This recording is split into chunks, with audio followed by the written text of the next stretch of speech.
নির্যাতনকারী বোনের আগে ধর্ষণকারীর জানাজা যদি আমরা পড়তে না পারি তাহলে এই দেশ থেকে কখনোই এই ধর্ষণ কমবে না।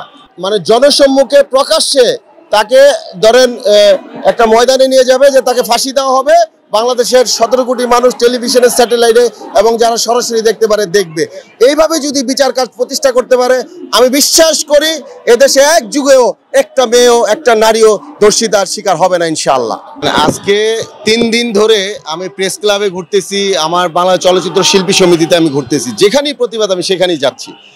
বিশেষ করে এই যে আসিয়ার ঘটনাটা, আমরা যত কথাই বলি, যত বজ্রকণ্ঠেই কথা বলি, একটি কথা যদি আমরা মুখ থেকে সবাই বের করতে না পারি যে নির্যাতনকারী বোনের আগে ধর্ষণকারীর জানাজা যদি আমরা পড়তে না পারি তাহলে এই দেশ থেকে কখনোই এই ধর্ষণ কমবে না।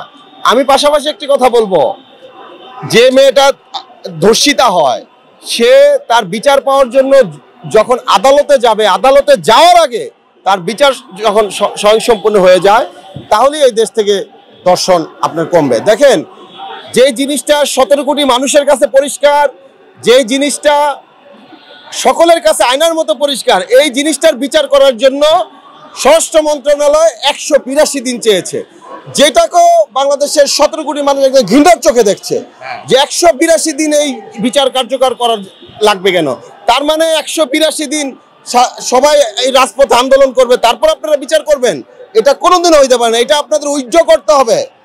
আপনাদের এই আরামের চেয়ারে বসে এই যে মজার মজার কথা বলা বন্ধ করতে হবে।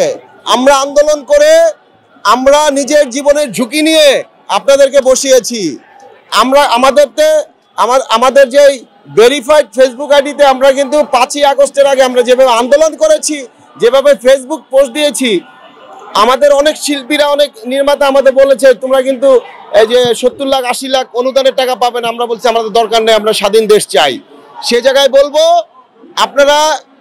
আপনাদেরকে আমরা বসিয়েছি, আপনারা আমাদের বসার যেই যোগ্য পাওনাটুকু এটুকু আমাদের মিটিয়ে দেন, নইলে কিন্তু 5ই আগস্টের মতো আমরা আরেকটা নীল নকশা তৈরি করে আপনাদের দেখিয়ে দিব ইনশাআল্লাহ।